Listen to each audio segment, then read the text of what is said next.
कैसे हो बच्चों?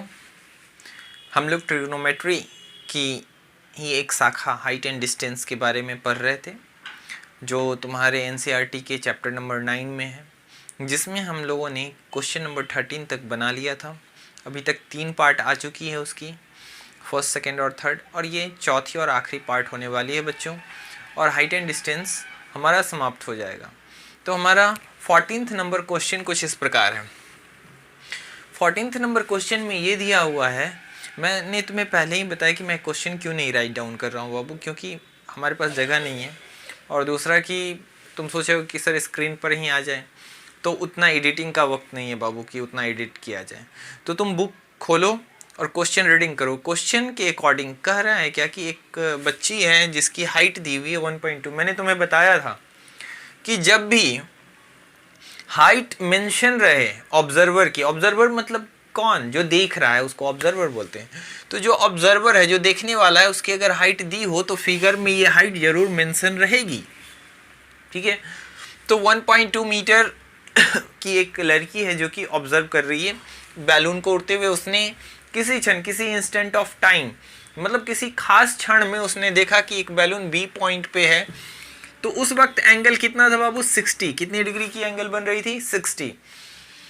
अब हवा की वजह से वो बैलून उड़ के हॉरिजॉन्टली मूव कर जाता है और कहाँ पहुंच जाता है? पॉइंट डी पर। याद रखना कि ये बैलून यहाँ से आगे नहीं गया, इसी लेवल पर हॉरिजॉन्टली मूव करते हुए कहाँ पहुंच गया? डी पे।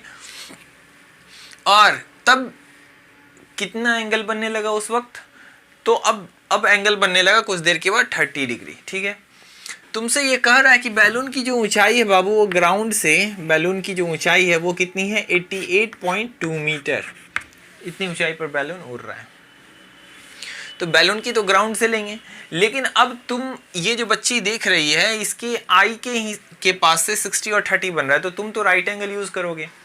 तो यहाँ पे बच्चे गलती कर देते हैं, वो क्या करते हैं, यहाँ हाइट पूरा ले लेते हैं।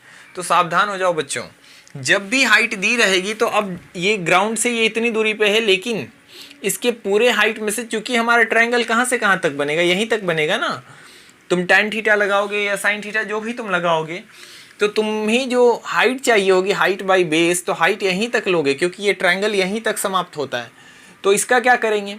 तो जब हमें फाइनली अगर हाइट फाइंड करना हो, यहाँ तो हाइट दी हुई है, कभी कभी तुम्हें हाइट फाइंड करनी होती है, तो उस वक्त हम ये हाइट निकालने के बाद इतनी हाइट को क्या करते हैं? जोड़ते हैं। यहाँ तो हमें हाइट निकालना नहीं है, तो यहाँ पे हम इतना क्या कर देंगे? टोटल में से माइनस कर देंगे। तो हमारे पास जो ये दूरी आ जाएगी डी, वो कितनी आ जाएगी बाबू? 87। 88.2 में से 1.2 घटा दिए तो कितना आ गया? 87। तो ये सेम, ये भी वही 87 है, ये भी। तो हमने क्या किया, यहाँ पे लिख दिया, देखो बीजी जो है वो हाइट ऑफ बैलून है फ्रॉम ग्राउंड, तो बीजी जो है वो बराबर है किसके? डीएफ के, और ये सब बराबर 88.2 मीटर के हैं। अब बीसी, अब केवल इतना, बीसी जो है बराबर है डीई के, और ये बराबर है कितना के? तो 88.2 में से हम क्या करेंगे बाबू? 1.2 सब्ट्रैक्ट कर देंगे, तो फाइनल हमारे पास कितना आ जाएगा? 87 मीटर। समझ गए? अब हम बात करेंगे इन ट्रायंगल एबीसी में। तो अब एबीसी में बात करेंगे, तो अभी हमें क्या यूज करना है बाबू? यहाँ हमें पता है ये भी कितना है? 87 है। ये हाइट सेम है, तो इसमें बताओ tan लगाएंगे। तो बताओ tan थीटा कितना है? तुमसे पूछा गया है फाइनल क्वेश्चन में कि बैलून यहाँ से यहाँ जो गया है बैलून, वो कितना दूरी तय किया है, तो हमें ये वाली दूरी निकालनी है। पहले लगाएंगे इसमें tan क्या? 60 डिग्री, क्योंकि एबीसी में जो एंगल बन रहा है वो क्या है? 60। देखो मैंने तुम्हें बताया था कि किसी ऑब्जेक्ट से जितना निकट अगर तुम रहोगे वो एंगल बड़ा होगा। जैसे यहाँ पे दो एंगल की बात हो रही थी, 60 और 30, तो बच्चों को लगेगा कि हाँ सर 60, ये 30। देखो ये बैलून अभी लड़की से निकट है, तो इसलिए 60 वाला एंगल ये हुआ। अब बैलून दूर गया तो एंगल घट गया और हो गया 30। तो tan 60 की जगह पे अब क्या लिखेंगे बाबू? तो हाइट क्या है? BC, बेस कितना है बाबू? AC। tan 60 की वैल्यू √3, BC की वैल्यू 87, AC हमें पता नहीं, तो AC को रहने दो। अब AC को इधर भेज देंगे तो बताओ क्या हो जाएगा? AC इंटू √3 होगा, लेकिन √3 को फिर इधर भेज देंगे तो क्या आ जाएगी? 87/√3। समझ में आया? अरे बहुत सिंपल है, देखो AC इधर डिवाइड में इधर आएगी तो √3 के साथ AC क्या हो जाएगा, गुना। अब √3 गुना में है तो वो क्या आ जाएगा, इधर भागा में आ जाएगा, तो 87/√3। अब इसको क्या कर देंगे, रैशनलाइज करेंगे तो बताओ कितना हो जाएगा। एक काम करो, अभी हमें AC तो निकालना नहीं, हमें निकालना है EC ना, रहने दो इसको, अभी रैशनलाइज नहीं करते हमें, अभी इसको हम दूसरे इसमें करेंगे रैशनलाइज कर। चलो तो हमारा इरेजर, तो मैं इसको यहाँ पे मिटा रहा हूँ बाबू। तो तुम यहाँ पे समझ लो, ये जो दूरी है AC हमारे पास AC जो है HG के बराबर है, और ये दूरी कितनी आ गई है 87/√3, ये दूरी आ चुकी है हमारी। चलो मैं इसको इरेज कर रहा हूँ।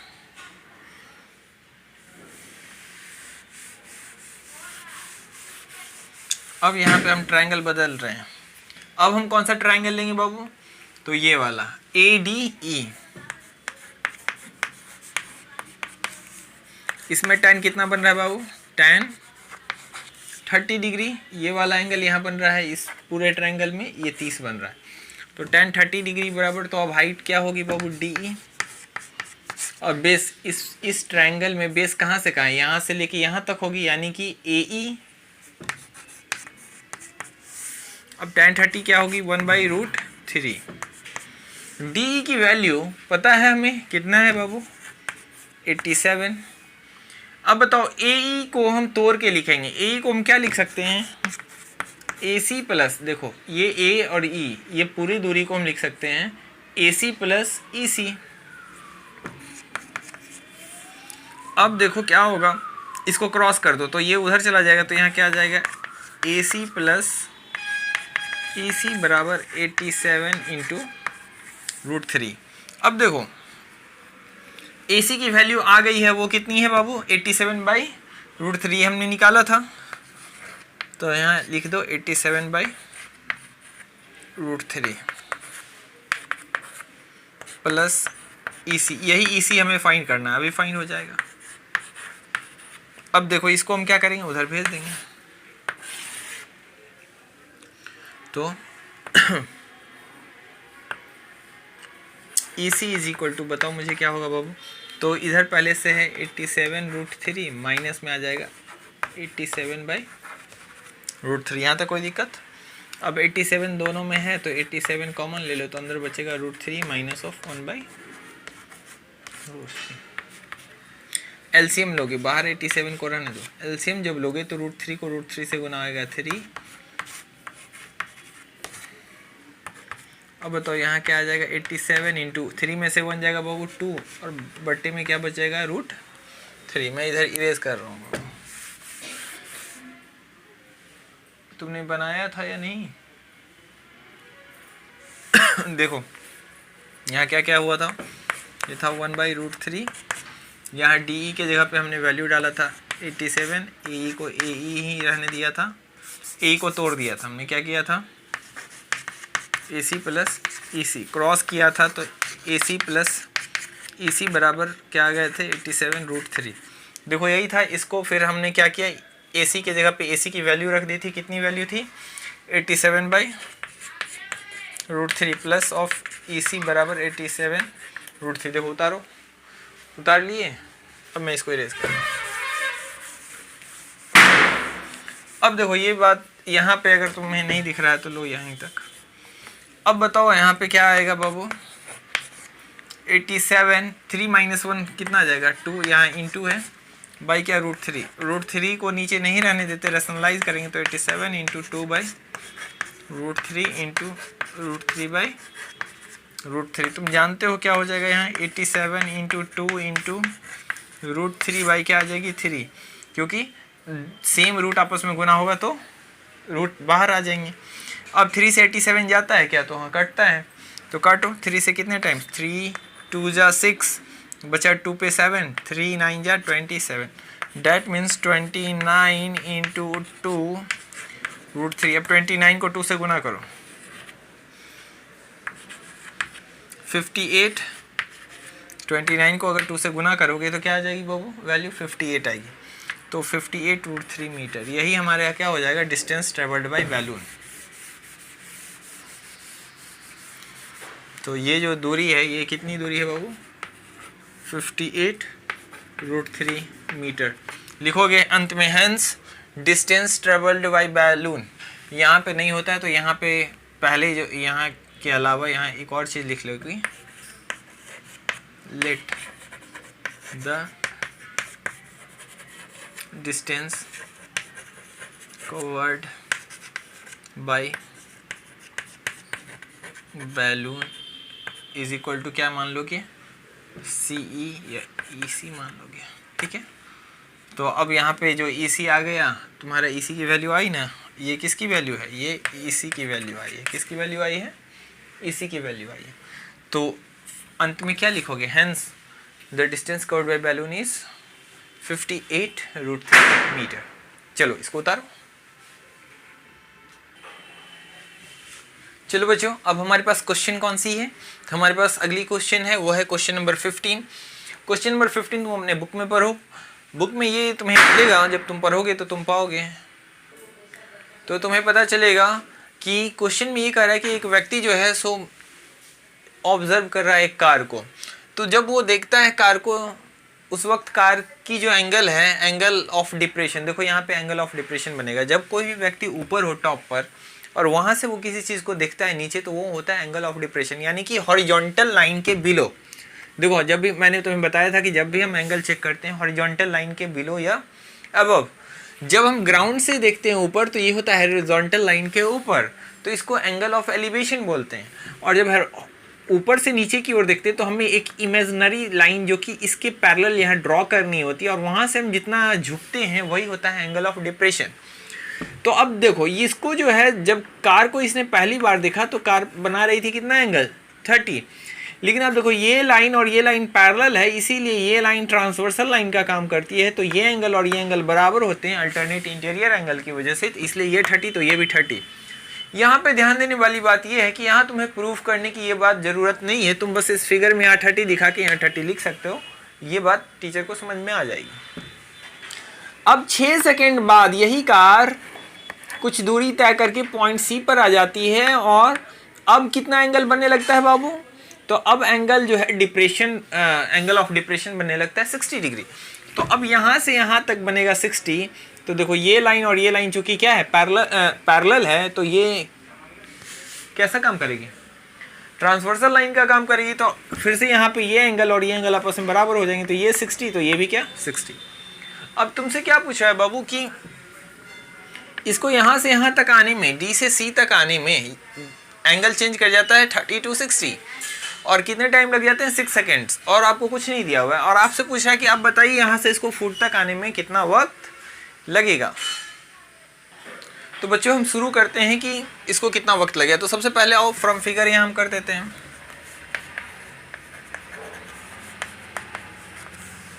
इन ट्रायंगल ले लो, पहले क्या छोटा वाला ट्रायंगल ले लो, इन ट्रायंगल ABC। क्या लगेगा बाबू? 10 60। हाइट कितना है AB बाई BC। 10 60 कितना होगा? √3। ये क्या? AB by BC। यहाँ से क्या करोगे? क्रॉस मल्टीप्लिकेशन, तो क्या हो जाएगा? √3 BC बराबर AB। तो AB की वैल्यू आ गई √3 BC, ठीक है। लेकिन क्या मुझे तो ये दूरी चाहिए ना, यहाँ से मुझे एक बार बताओ BC क्या हो जाएगी? तो AB बाई √3। इक्वेशन नंबर क्या हो जाएगी बाबू? 1। तो ये जो दूरी है BC, ये कितनी आ गई हमारी? AB by √3। मैं ये इसलिए यहाँ लिख दे रहा हूँ, ये तो कोई न्यूमेरिकल वैल्यू है नहीं, ये अभी तो AB के फॉर्मेट में है, लेकिन चूंकि मैं इरेज कर देता हूँ तो मैं यहाँ लिख देता हूँ। लेकिन आप ऐसा नहीं करेंगे, आप यहाँ नंबर 1 लिख दिया है ये इक्वेशन। अब हम बात करेंगे दूसरे ट्रायंगल में, इन ट्रायंगल। अब हमारा दूसरा ट्रायंगल कौन सा होगा बाबू? ADB या ABD। क्या लगाएंगे यहाँ पे? 10 30। क्या लग जाएगा बाबू? AB बटे BD। अब देखो tan 30 की वैल्यू क्या, 1/√3 इज इक्वल टू AB के जगह पे क्या है, तो AB के जगह पे AB को ही रहने दो।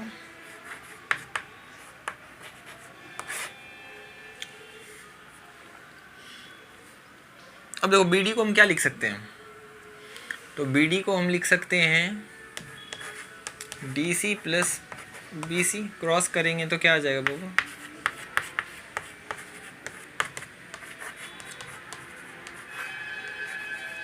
AB√3।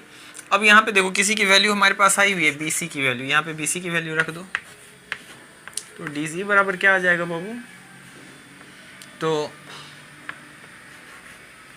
ऐसा करो पहले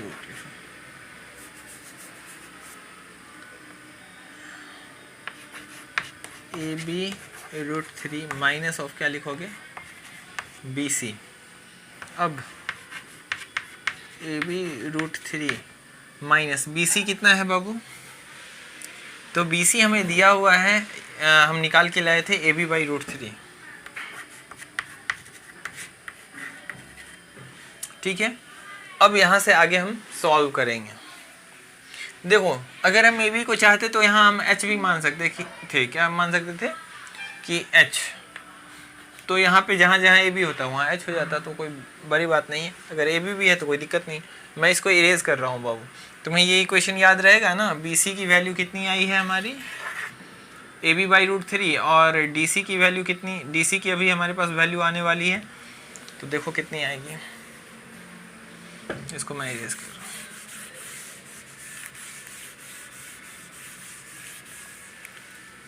तो बताओ यहाँ से DC बराबर, देखो इसमें AB और यहाँ भी AB कॉमन है, तो AB अगर हम कॉमन ले लेंगे तो अंदर बच जाएगा √3 माइनस ऑफ 1/√3। इसका एलसीएम लेंगे तो क्या आएगा बाबू, AB बराबर यहाँ 3 को 3 से गुना होगा तो हो जाएगी 3 माइनस ऑफ 1/√3। जिनको भी नहीं समझ में आता है तो मुझे फिर से एक बार बताओगे कि कहाँ दिक्कत है, क्योंकि इस टाइप की कैलकुलेशन कई बार हो चुकी है।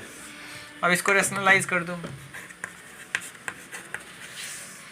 तो ये चाहो तो अभी छोड़ दो, अभी हमारे पास एग्जैक्ट वैल्यू नहीं आया, तो DC की वैल्यू आ गई। अब मुझे एक बात बताओ बच्चों कि हमारे पास दूरी आ गई, ठीक है।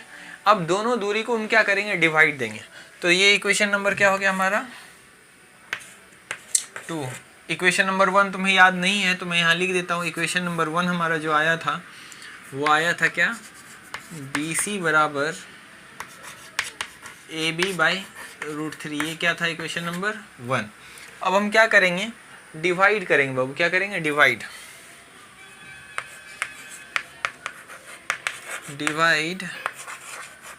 Equation 1 from equation 2। एक को हम किससे डिवाइड दे रहे हैं, इक्वेशन 2 से, तो क्या होगा बताओ बाबू, BC/DC होगी। इक्वेशन 1 फ्रॉम इक्वेशन 2 हमने किया है, तो इक्वेशन 1 की BC पहले बाई क्या आ जाएगी बाबू, DC। अब बताओ ये क्या है बाबू, डिस्टेंस है। डिस्टेंस बराबर क्या होता है मुझे बताओ तो फॉर्मूला, तो स्पीड इनटू क्या होती है, टाइम। क्या होता है यहाँ पे बताओ, स्पीड इनटू टाइम, ये भी क्या आ जाएगी। अब देखो बच्चों, ये तो T1 और यहाँ T2 लेंगे, क्या लेंगे, T2। लेकिन कार के बारे में लिखा हुआ है क्वेश्चन में कि वो यूनिफॉर्म स्पीड से चल रही है, इसीलिए जब कार D से C तक आती है 6 सेकंड में, तो ऐसा नहीं C से B तक जा रही है तो वो स्पीड बढ़ा देती है। कार की स्पीड सेम रहती है इस दूरी को तय करने में भी, इसलिए जब C से BC की दूरी जब ये तय कर रहा है तब जो स्पीड है वही DC के वक्त भी वही स्पीड है, इसलिए स्पीड में कोई डिफरेंस नहीं। लेकिन ये दूरी कम या ज़्यादा हो सकती है, यहाँ पे इसको 6 सेकंड लगा, हो सकता है ये दूरी इससे कम होगी, इतनी दूरी से ये कम अगर हुई तो इसको कम वक्त लगेगा, अगर इस दूरी से ये दूरी ज़्यादा हुई तो ज़्यादा वक्त लगेगा। इसलिए टाइम फिक्स नहीं है, क्योंकि ये नहीं पता है कि ये जो इतना बराबर इतना, अगर ये दोनों आपस में बराबर होते तब तो हम सीधे कह देते कि वहाँ भी 6 सेकंड लगेगा, लेकिन ये बात हमें पता नहीं है। बस हमें इतना ही पता है कि DC तक दूरी तय करने में उसको 6 सेकंड लगते हैं। तो बताइए यहाँ से अब फाइनल फुट तक पहुँचने में कितना वक्त लगेगा, तो टाइम डिफरेंट होगा, लेकिन स्पीड कार की सेम है, जिस वजह से स्पीड से स्पीड क्या हो जाएगी बाबू, कैंसिल आउट। अब BC की वैल्यू तुम्हें पता है, BC की जगह पे BC की वैल्यू हम रख देंगे, क्या है बताओ, BC की जगह पे हमारे पास आ चुका है क्या चीज़, तो BC की जगह पे AB/√3, तो यहाँ लिखेंगे हम क्या, इसको मैं इरेज कर रहा हूँ।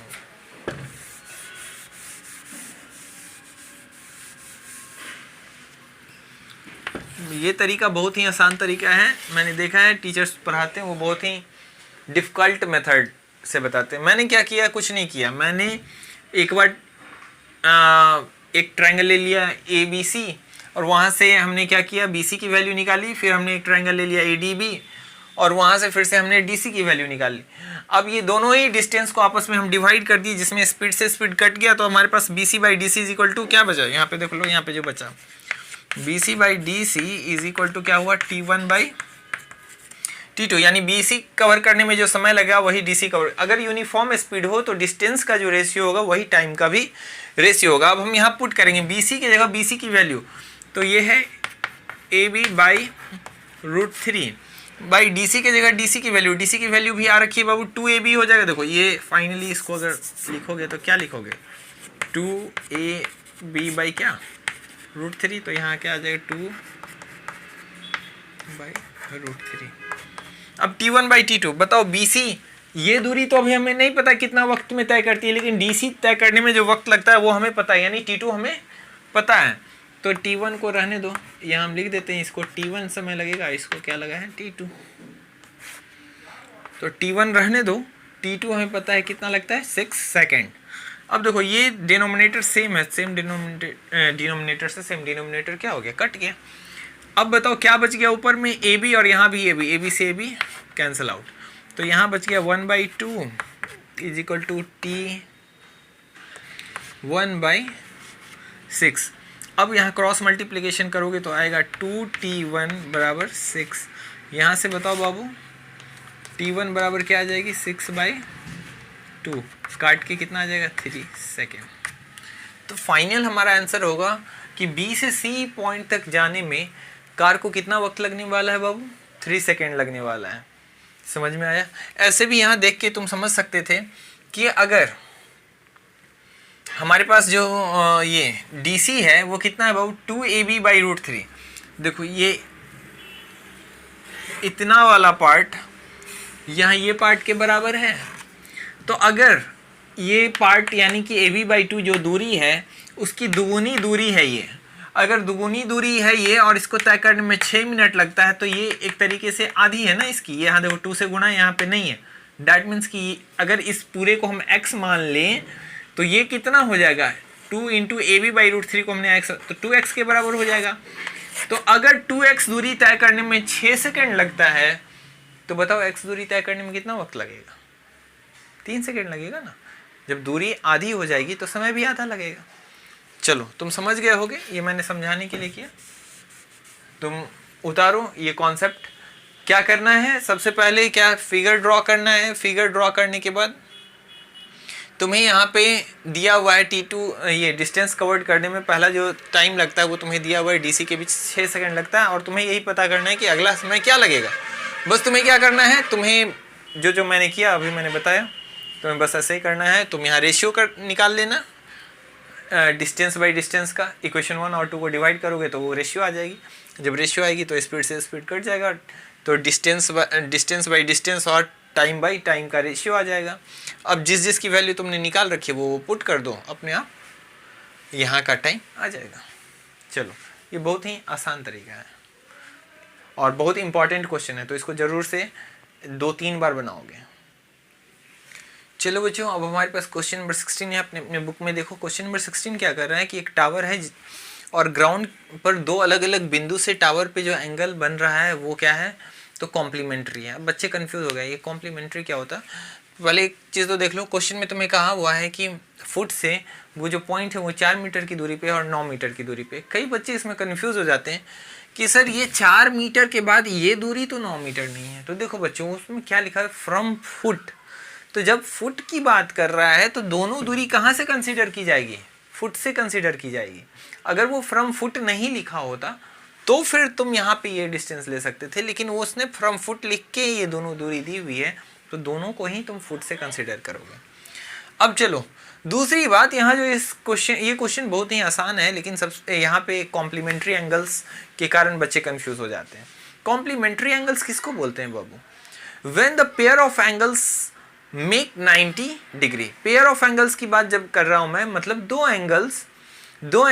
दो जोड़े एंगल, तो दो एंगल जब मिल के क्या बना दे, 90 डिग्री बना दे, तो हम उनको क्या बोलेंगे? कॉम्प्लीमेंट्री। सप्लीमेंट्री में क्या होता है? When pair of angles make 180 degree.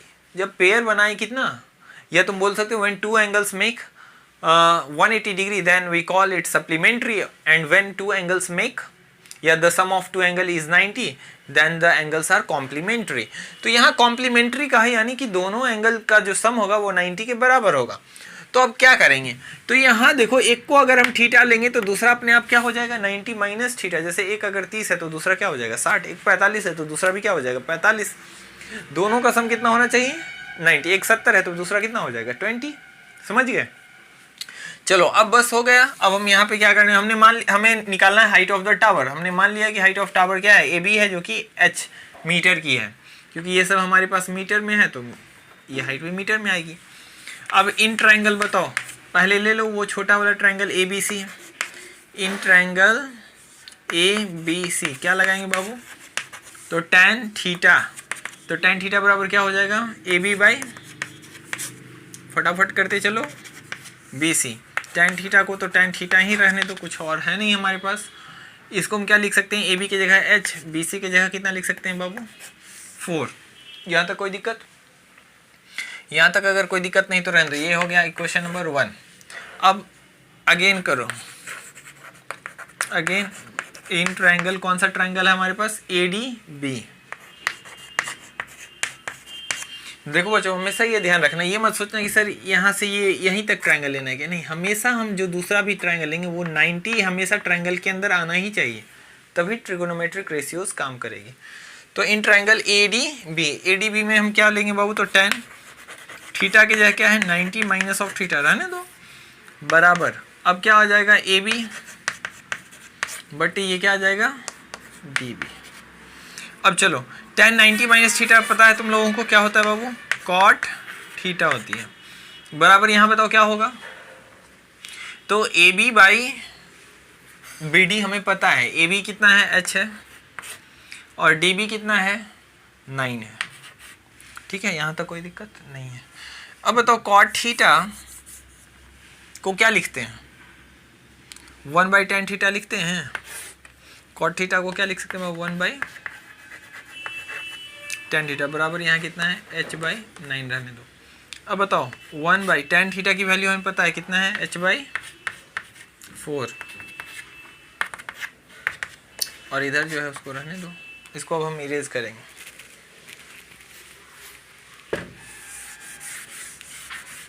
देखो tan थीटा की वैल्यू हमने यहाँ से रखी है h बाई 4, तो यहाँ हम लिख देंगे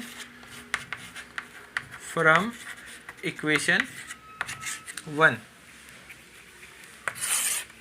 अब देखो यहाँ पे ये डिनोमिनेटर जो नीचे 4 है वो कहाँ चला जाएगा बाबू? ऊपर। तो आ जाएगा 4 बाई h बराबर उधर क्या है? h by 9। अब क्रॉस कर दो, तो h को h से गुना हो जाएगा, तो बताओ क्या यहाँ आ जाएगा? 4 इंटू 9 बराबर h इंटू h क्या आ जाएंगे बाबू? h square.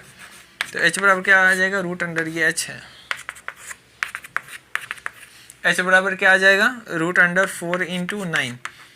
तुम्हें पता है कि क्या 4 जो के बदले में क्या आ जाएगा? 2 बाहर, और 9 के बदले में 3, तो ये कितना आ जाएगा? 6। तुम्हें यही दिया हुआ था कि आप प्रूव कीजिए कि हाइट ऑफ जो टावर है वो कितना है? 6 है।